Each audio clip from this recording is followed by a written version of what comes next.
Welcome back, friends. My name is Daddy Steven. This is episode 10 of Random Access. Let's get right into the news.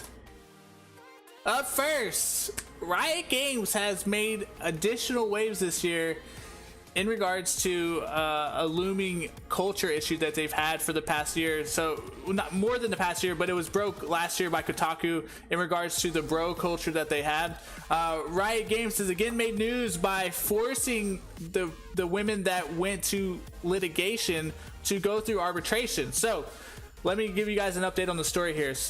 Whenever they signed a contract with Riot Games to be employed by Riot Games, they also signed away any legal right to sue the company, and they had to go through private forced arbitration. So that means there's no legal liability for the company, but there is still litigation that happens. That's just behind closed doors through arbitration. And Riot Games has effectively exercised this right to force these folks to drop their lawsuits and go into arbitration. Now, this has caused quite a ruckus at the studio. Many employees have threatened to walk out of Riot Games due to them upholding this forced arbitration clause in these contracts. And to make matters worse, Riot Games is sticking to their guns here. They've said, you know what? We understand that you guys are upset by this, and we understand this is not a good look. So here's what we're gonna do. We're gonna take the arbitration clause out for current and future employees who may have issues in the future, but for this current and past litigation that we have, we're upholding this arbitration. So they're like, you know what, we'll take care of everybody that's here now and everybody in the future, but all this past stuff, we don't care. We're gonna uphold this arbitration and force these people to go through private arbitration, so that way there's no public exposure to any of the issues that they've had in the past. They're really trying to limit the damage that the company has had with this whole issue. And if you're not familiar with the issue at Riot Games, there's been a lot of sexism.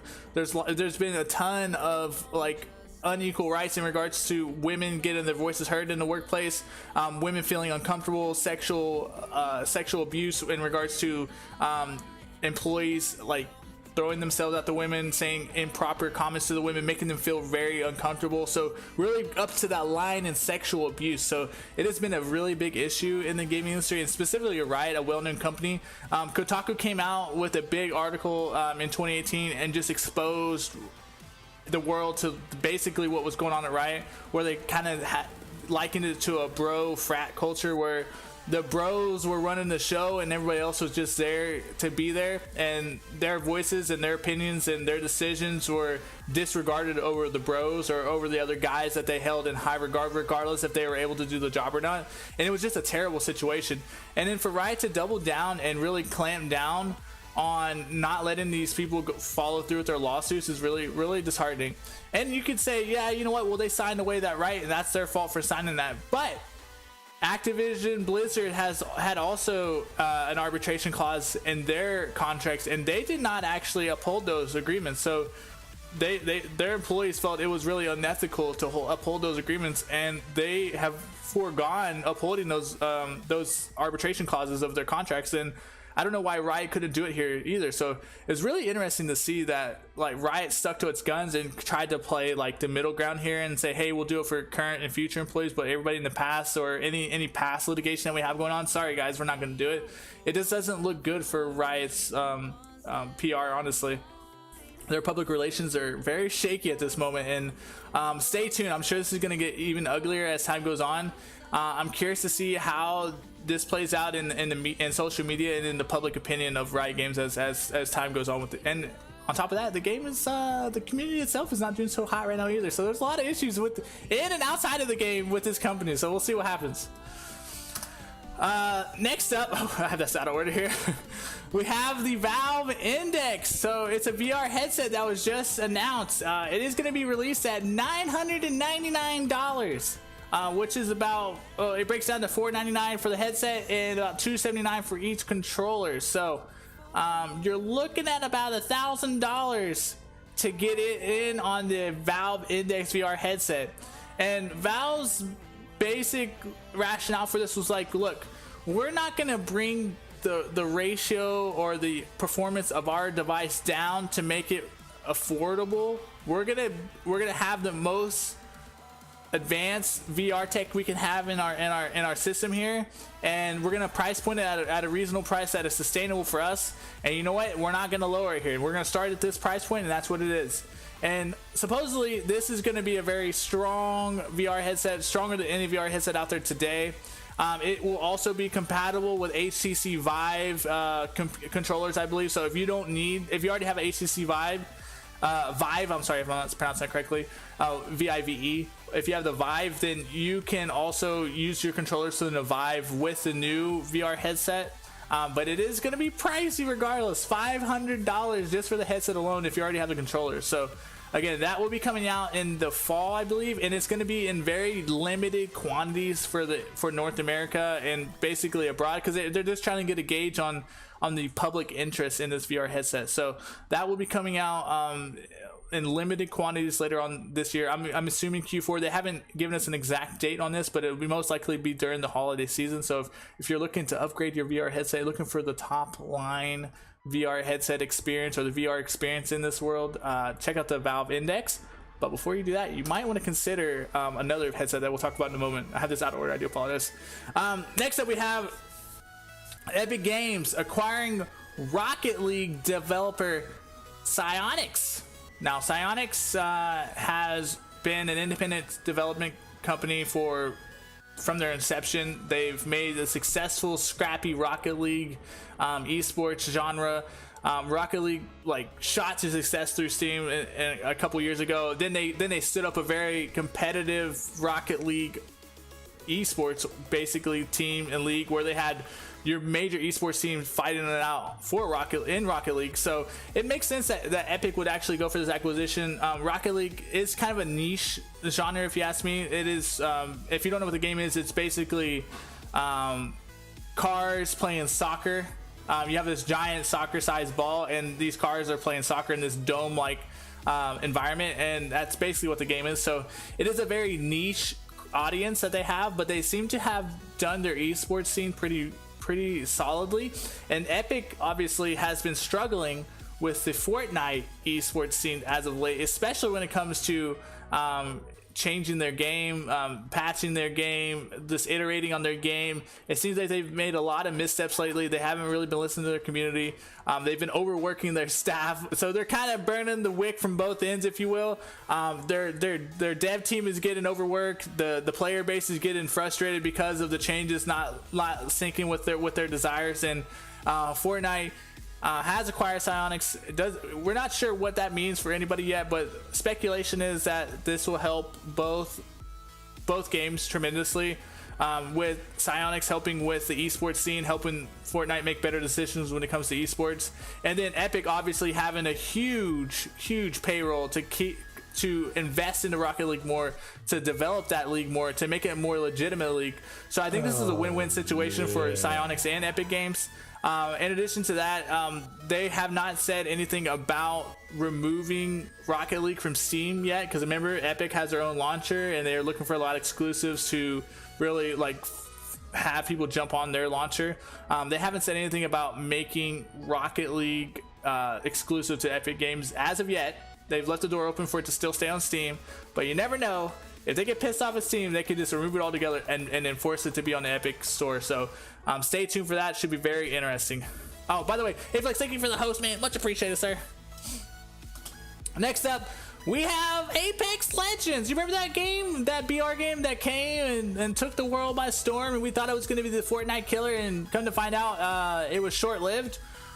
Well, everybody complaining about those updates happening so infrequently and not as fast as Fortnite. Guess it had to do with the organization's decision to value quality of life over constant updates. Now, Apex Legends leadership has stated that they will focus on quality of life over frequent updates over everything, because they do not want their staff to burn out. They value their team, and that Apex Legends fans will need to be patient with them while they deliver updates in the game. Commendable, considering how many people have come forward talking about the crunch in the game industry and how grueling and ridiculous it is. So I, for one, I think it's commendable that Apex would come through here and say, you know what, we're not going to be like everybody else. We're not going to work our people into the ground. We're not going to expect people to work ridiculous hours. We're going to be realistic with our community and say, hey guys, we're not going to be pushing out updates as fast as maybe Fortnite or some other game companies are. And that's because we value our employees, and we want our employees to stay with us long term, and because we have a long-term picture in play here.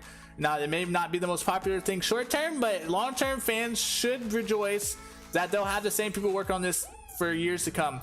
Now, the only thing here is they have to hit those changes that do come. So anytime the updates happen, those updates have to be good, because if those updates are slower and they're bad, that's just a double bad moment for them. Fortnite has the benefit of the doubt where their updates come so fast. Like, if they mess up or they make a misstep somewhere, like for example, like planes, like people hated planes, like they can come back in like 2 weeks and fix that. Where, you know, Apex may have like a month or a quarterly cycle where they're doing updates, and one miss could really F your game up forever. So you got to really think about like the long term, but you also got to make sure that because you're taking longer to do updates, that you hit those updates consistently well. So that's gonna be a balancing act for them. We'll see how that plays out, but that's great that they're coming forward saying they really care about the quality of work of their employees over getting updates out, and recognizing that employee health is important than us getting an update into a video game. Another part of this too was Path of Exile's developer. Some employees from Path of Exile's developer, I cannot think of the name, I do apologize.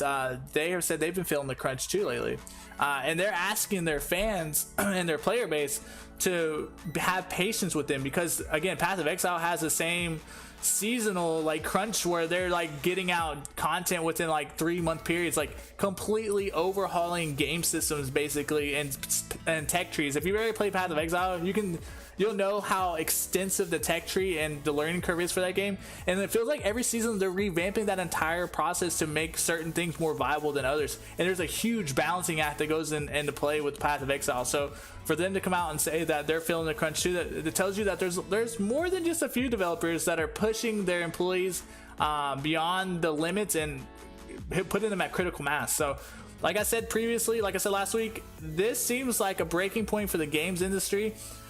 I'm not sure how much longer we can handle this before game devs give up or leave companies altogether. The working hours have got to become like more normalized. 50 hours, okay, maybe.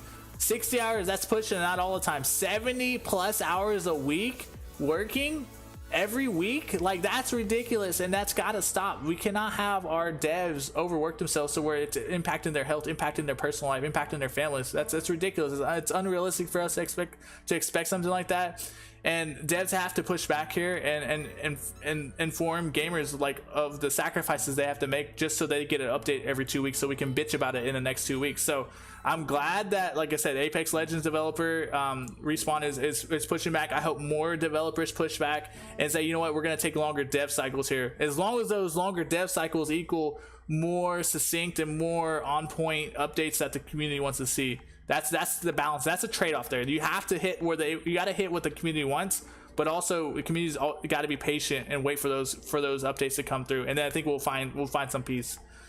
Because the way this is going, something's got to give here, and it looks like the game devs are going to either rebel and quit, or we're going to have a situation where everything just goes completely unionized, and it may go unionized regardless. But it's really interesting to see how that plays out.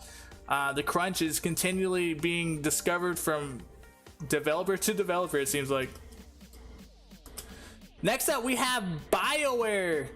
You remember that game, Anthem? Yeah, you know how it's supposed to be an amazing new game to compete with, Destiny and what was that other game? Warframe. Oh yeah, Warframe. It's supposed to be competing with Warframe and Destiny for your playtime. Well, come to find out, Anthem was a big flop. Who would have guessed that? Just the whole gaming community. And to rub salt into a wound, BioWare has announced that they are delaying multiple features with Anthem. So they had a roadmap of features that they're going to add to DLCs, content, free content, stuff like that. They have come out and said, you know what, we have so many issues that exist with the game currently that it would make no sense for us to continue adding additional features. We're delaying those features inevitably until we can fix the existing problems that we have that need immediate attention. This game is a dumpster fire. I cannot tell you how sad this is. Everybody saw it coming, but nobody could stop it. Like, it was just one of those games that they wanted to push out regardless of public sentiment. There are so many people that were worried that this game was being rushed out the door too fast, and then reports after the game was released how there was so much dissent and so much, like, it seemed like no direction. It was a directionless operation. There were just so many issues going on within the company itself while they were developing this game, that it caused what you have here, a game that is unfinished and really just empty. It's a bare bones game. It feels like Fallout 76 almost, like, and I love the Fallout series, I love Bethesda, man, but these games feel exactly the same. They're just rushed too quickly. They were announced too soon, rushed too quickly, and poorly executed at the end of the day because of lack of vision and lack of leadership on what should be the ultimate goal or ultimate product at the end of the day.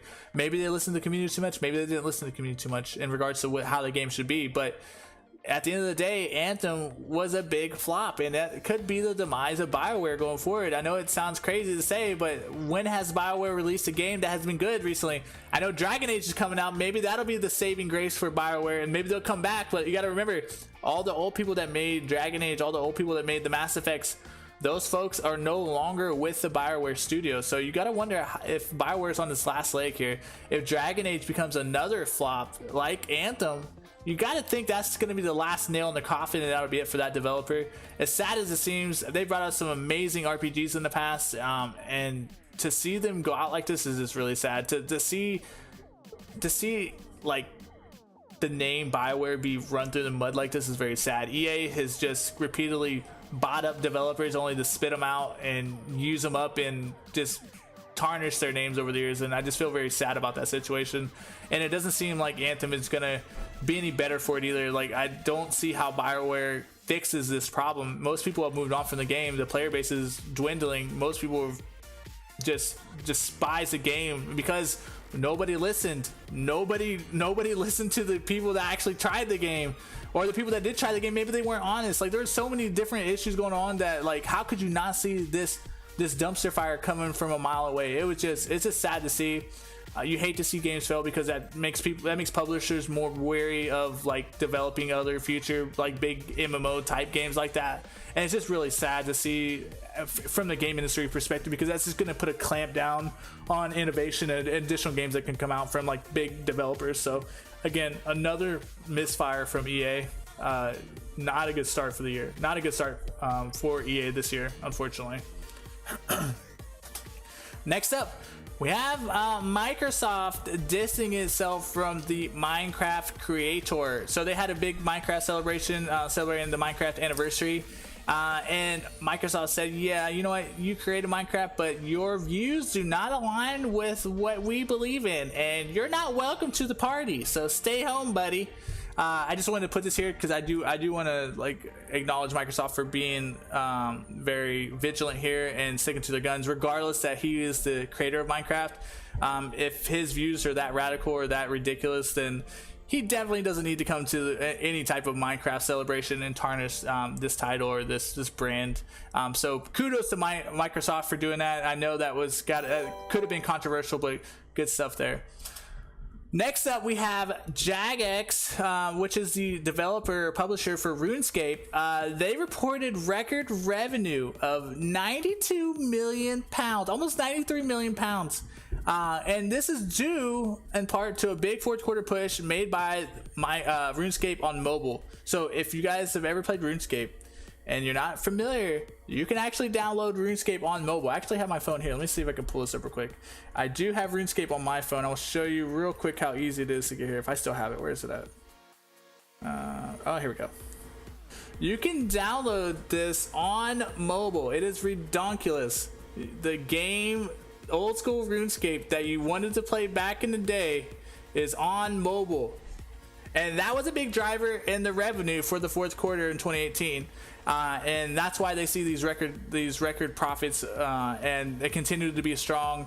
RuneScape is still one of the most watched games on Twitch. I think it's like top 20, top 30 at any time on Twitch. It's ridiculous. Old school RuneScape, that is. RuneScape 3, not as much. I think RuneScape 3 is basically a meme at this point.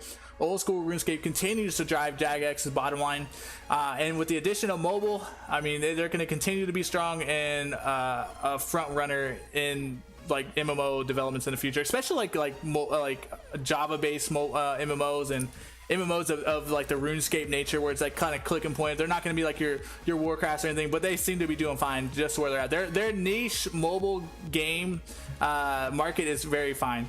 And to give you a little insight on me specifically, I was introduced to the MMO genre by RuneScape back in the day. This is back in, I'm dating myself here, 2001, 2002.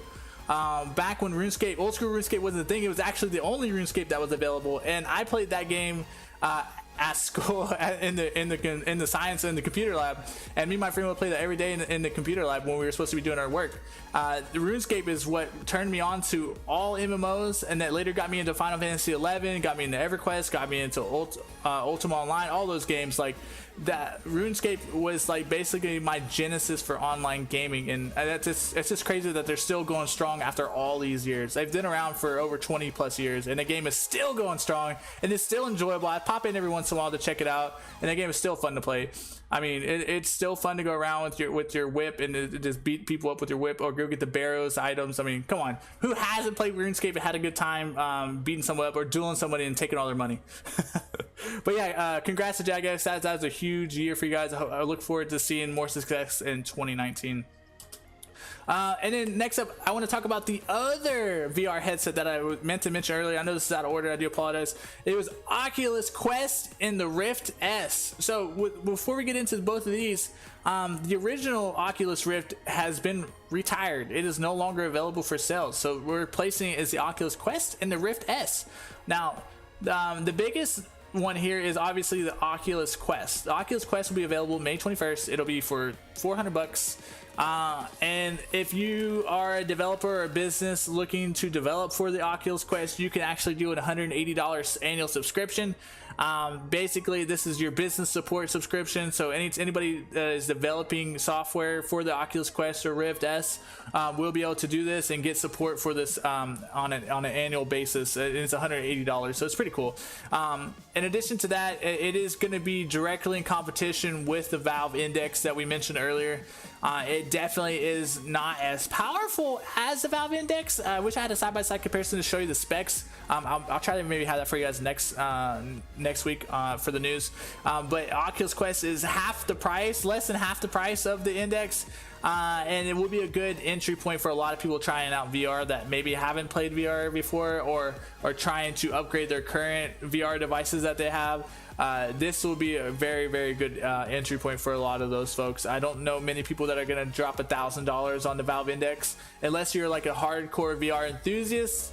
I'm not sure you want to drop 1K on the Valve Index, even though all signs point to the Valve Index being an amazing device. It just the price point alone turns away a lot of people. Next up, we have the Switch Online. So Switch Online, well, first and foremost, did not roll out with the Switch when it came out, but they recently introduced it, and Switch Online has recently announced that they have 9.8 million subscribers, and they've gotten that total within 6 months. I think one of the biggest drivers of this, and again, it's pure speculation of mine, I don't have any data to support this, was the whole Twitch Prime integration. So Twitch Prime had a thing to where you could subscribe to Switch Online for free. Yes, for free, for 3 months free, and then you do it again for another. After 3 months, you do it again, and you get the whole year free. So basically, you're getting Switch Online for free. Now, what Nintendo is banking on is that you don't remember, and that you end up having to pay, and that you don't re-up with the free subscription. So that's what they're looking for. The other thing too is with the family account. So Switch Online has a family account thing to where like friends and family. So if you sign up your account and like someone else in your family wants to sign up, the price is halved. So it's a $20 subscription fee. That price goes down to $10 for any friends and family. So that's another reason that number is probably inflated a little bit. And obviously the $20 price point for online services is another big point that they're able to drive up so many subs in short amount of time. I think currently Xbox and PlayStation have around $50 and $60 monthly subscription fees for their online services, but they also provide games like PlayStation free games for free, and then Xbox Gold Live free games that you can get with the subscription service. Nintendo does not offer any free games with their service, but they do offer the Nintendo Classic games that you can play. So if you do have the Switch Online, you can play all their classic games. So that's another thing you could do there. But yeah, 9.8 million subscribers in 6 months. So that is definitely going to be going into the future. I think they'll be fine. It makes me wonder how they're gonna develop the next Switch. So they already have talked about developing newer models of the Switch. Is it gonna have the online integrations there to where you don't have to use your phone to talk to your friends online? Is everything gonna be more integrated in the next generation of Switches? We'll find out soon enough, but I feel like this number here really like points them in the direction of, hey, we need to take this online space a lot more serious, and if we want to keep increasing our prices to, you know, get to the levels of PlayStation and Xbox, or maybe just be right below, we need to offer more benefits for having an online subscription service. So I think if Nintendo is smart here, they will lean into the online services a little bit more than what they have been. This is like them dipping their toes in the water, and now that they found out the water is warm, they're going to jump right in, and you're going to see maybe bigger splashes either in the next iteration of the Switches or the next generation after that. But definitely going to see, I believe, bigger plays into the online space, and that's definitely foreign territory for Nintendo. So I'm hoping that they finally get on board in the 21st century. Next up, we have the HoloLens 2. So, for those who don't know what the HoloLens is, it is an AR headset. What is AR? Augmented reality. What is augmented reality? Augmented reality is overlaying your real life with holograms of whatever it is you're looking at. So, for example, if I am looking at my car and I want to know what the parts of my car are without actually knowing it, so I'm looking down at the engine of my car, and I have no idea what each part is, I can overlay a schematic of my car's engine on my real life picture of what I'm looking at, and it will identify and label each and every single one of those parts for me using the HoloLens. Another practical application would be when I am trying to create a model of a concept car. So I want to make a concept car, but I don't want to use actual physical materials to create that concept car. So I'm using a hologram to create and shape the way I want this concept car to look. So this is your augmented reality. It throws over holograms or images over top of your reality to create this augmented space that you're in. Yeah, and yes, Hank, so you're right. The other thing, yeah, it's basically Tony Stark technology. Another thing that you can use augmented reality for, and it was also displayed on Microsoft's HoloLens as well, it was like overlaying a video game into your real life. So there was an example of someone playing Minecraft on their desk. They weren't using any screens or anything. They were literally playing Minecraft on their desk, and their world was, you could see their entire world, and you could just build it within that world, and you're literally focused in the augmented reality world, but you don't lose your space around you. So in VR, your headset kind of blocks you to everything else around you. You're wearing these goggles and you cannot see anything else around you. So when you're in VR, you can't see anybody in front of you. Everything's closed off to you. Augmented reality, this is like wearing sunglasses basically. You're gonna see your reality, you're gonna see everything, but you're also gonna see an overlay of images in front of you. You could be surfing the internet, you could be doing anything else, you could be, I don't know, you could be doing a lot of things, let's just say that, and it's not going to take you out of your reality, out of your realm. So VR is today, but AR is actually our future, and that's where we're headed here. And HoloLens is exactly that. They actually have the second iteration of the HoloLens, and they just announced that they released their dev kits for the HoloLens 2 at $3,500 or $100 a month. And that's great news for us, because when developers get their hands on these dev kits, that means they actually will be providing applications or games or educational tools that we'll be able to use in the public very soon, meaning in the next few years. These dev kits are going out now, so we can expect them to come out in a couple years, 2 to 3 years probably. But with those being released, the sky's the limit on what they can do with this technology. It is huge. As I mentioned before in previous new gaming news updates, Microsoft actually is contracted with the government to provide HoloLenses for the military. The military is using the HoloLens for reconnaissance and intelligence for their soldiers on the combat field. So it helps them identify targets easier. Soldiers make more informed decisions. They make less errors on the field of battle. So I mean, even the government has taken a big interest in HoloLens and how it could be used practically, even in a military setting. But I'm just looking at it from a game perspective and thinking, like, imagine playing an MMO, but it's like in real life. Imagine like your Pokemon Go, but it's way more than just looking at your phone. It is actually like you're seeing it through your eyes. Like imagine stuff like that. Like you're no longer looking at a phone and using your phone to like look for things. You're looking through your own eyes, through a lens, and you're seeing everything here. Like think sunglasses, but like Pokemon Go. It's crazy. It is ridiculous, and it will only get more ridiculous as time goes on.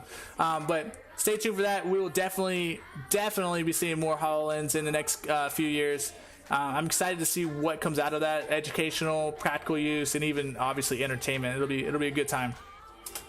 And lastly, for our gaming news roundup, we have Risk of Rain 2 selling 1 million copies in a month on early access. 1 million in 1 month. They blew their old record. Risk of Rain, the original game, they blew that total from the original game like they blew by it 5 times faster than they did ever.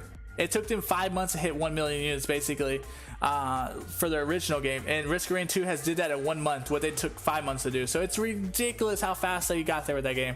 And I would say Risk of Rain 2 is kind of like I wouldn't say roguelite, but it's like a co-op shooter roguelite-esque game that you can play with friends. It has different classes, different guns, and different abilities that you can use, and it's a very interesting, challenging game for sure. And it has taken Twitch by storm, and obviously that has shown in the units sold. The correlation between streamers and sales is no coincidence there. Streamers have loved the game, and therefore the game sales have definitely increased. And they've had some prominent streamers like T-Pain and other big streamers like jump on and play Risk of Rain as well. So I think that also contributed to the big sales in just under a month. And it's an early access game at that, which is even crazier. I didn't even know it was an early access game. I thought it was full release. So even more ridiculous that an early access game has so many sales in such a short amount of time. So congratulations, Risk of Rain 2 devs. That is an amazing feat. We look forward to seeing what your full game release will look like. All right, so moving on. And the next segment we have here is upcoming game releases. So with every new segment, we always provide upcoming game releases, and we do have a few. Let me move over here so you guys can see a little bit better. So the game releases we have for you for the month of May, and let me just recap a little bit of April for you guys, just so you're not like, in case you missed anything. We had Super Meat Boy Forever come out. That was on April 26th. We had Final Fantasy 12: The Zodiac Age come out on April 30th. Be warned about the Final Fantasy remakes and the ports. I've seen on Twitter and other social media platforms that the Final Fantasy ports have had like devastating bugs that actually don't allow you to progress in the game. So if you are thinking about getting into the Final Fantasy ports, be wary, especially on like the consoles, which is where all these ports are going to, like Xbox One and the Switch, because you're not gonna be able to like mess with the files to get around those bugs, or you're not gonna be able to get patches from online to fix those bugs like you would on the PC ports.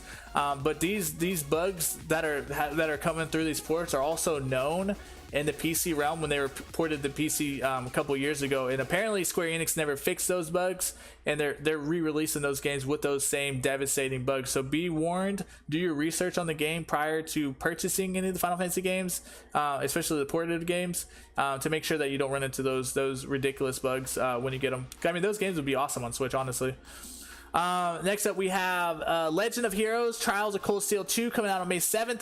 Life is Strange 2 Episode 3 coming out on May 9th. I definitely want to try Life is Strange. I'm waiting for the whole series to come out before I play that. I actually appreciated the Life is Strange series in the past. Yakuza Kiwami 2 is coming out on PC on May 9th. The Yakuza series is another interesting one that I want to try eventually as well. A Plague Tale Innocence. We did a game spotlight on Plague Tale previously, so check that out. That comes out May 14th. That game looks pretty intense. It's an RPG with a twist of plague and rats and the Knights Templar that are coming after you. So definitely check it out. If you're not familiar with that one, check out our previous game spotlight on A Plague Tale Innocence. We did that about a month ago, so definitely check it out. It looks like a very interesting game, and it looks like one that I'll most likely play in the very near future here. Rage 2 is your other big hitter coming out May 14th. This is published by Bethesda. This looks like Mad Max meets Fallout, and it looks pretty intense. The game looks beautiful. Yet to be determined how the gameplay is at the end of the day, and also obviously the storyline. But Rage 2 is definitely a big AAA release coming out on May 14th, so check that out. And that wraps up the upcoming game releases for May thus far. We'll release more games for you as the month goes on, so stay tuned. Stay tuned. I have a few games that I'm looking forward to at the end of this month. Next up is our game Spotlight. So if you're not familiar with the game Spotlight, I'll go through that very quickly. We try to highlight games that may not have a lot of hype. They may have a lot of hype. Some games are just hyped in general because they're awesome games, but we want to highlight games that we are excited for, that we think the community should be excited for. And the game Spotlight this month is Planet Zoo. And yes, it is exactly what you think it is. Planet Zoo. It is developed by Frontier Developments, published by Frontier Developments, and it's going to be available on PC. And now it is going to be released this fall. They haven't given us the exact date when it'll be released, but it'll be released fall of 2019. Yeah, that's what we know so far. I want to share with you though. I want to share with you a little video real quick. Let me just go back here real quick. A little intro video of what this game is about here. And you let me know what you think. And tell me what this game reminds you of.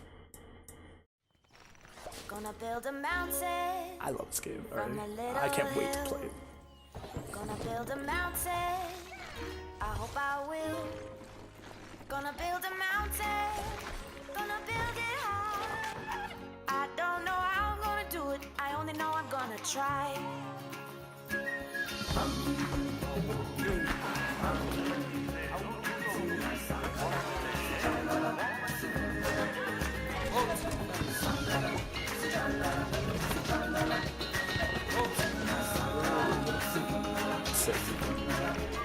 Gonna build a daydream from a little home.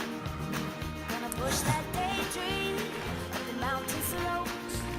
I build my mountain with a learning care and take my daydream up the mountain. Heaven will be waiting there.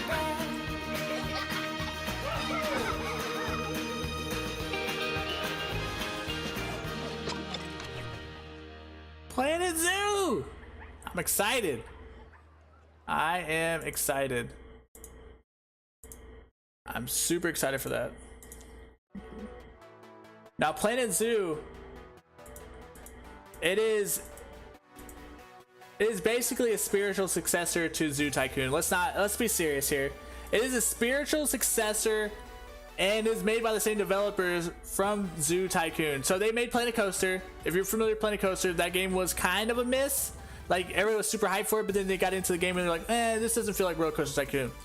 These guys are coming back making Planet Zoo, and from what I've seen so far, just with the trailers and just looking at the still images, this game has serious Zoo Tycoon feels to it. If you ever played Zoo Tycoon back in the day, you'll know how awesome that game was.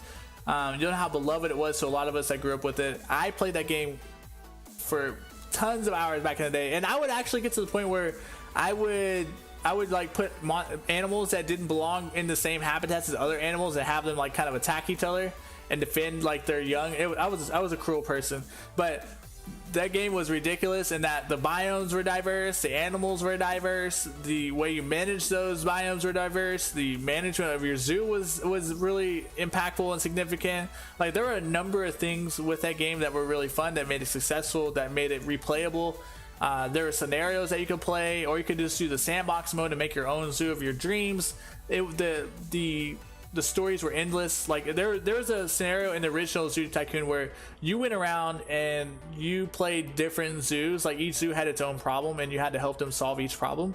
And you would go from one zoo, you solve that problem, and then you would go to another zoo, you solve that problem. In this scenario, you'd have a different problem. And then if you got tired of that, you could literally just go straight into sandbox mode and just play and make and build until you were dreaming of animals at the end of the night. It was ridiculous. But yeah, Planet Zoo, again, made by the developers of Planet Coaster that was released recently, and Zoo Tycoon.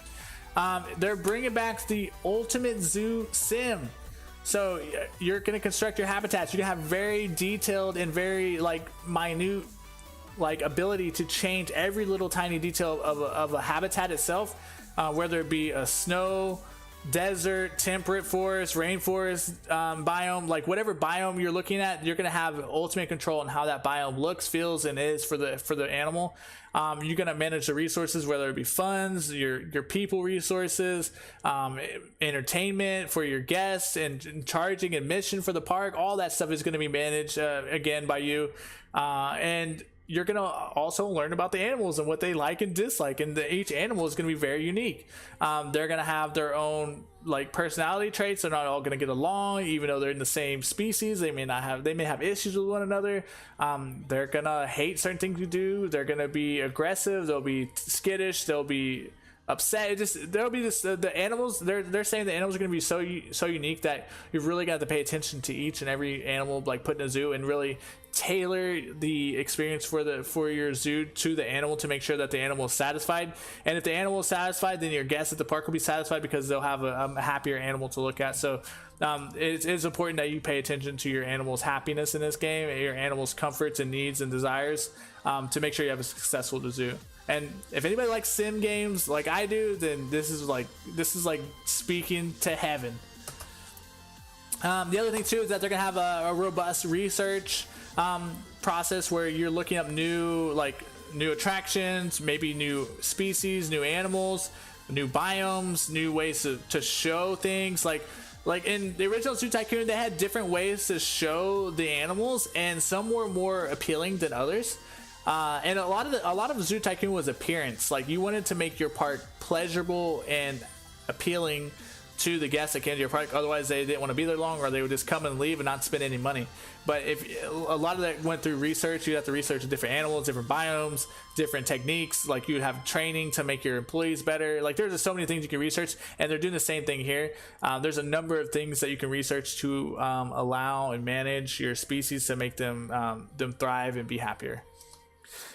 Next up there, again, we were talking about management, but not only just management, but like decisions that you make will have consequences now. In Zoo Tycoon, they didn't necessarily have consequences, so you could do whatever you wanted basically, and the consequences were minimal at best.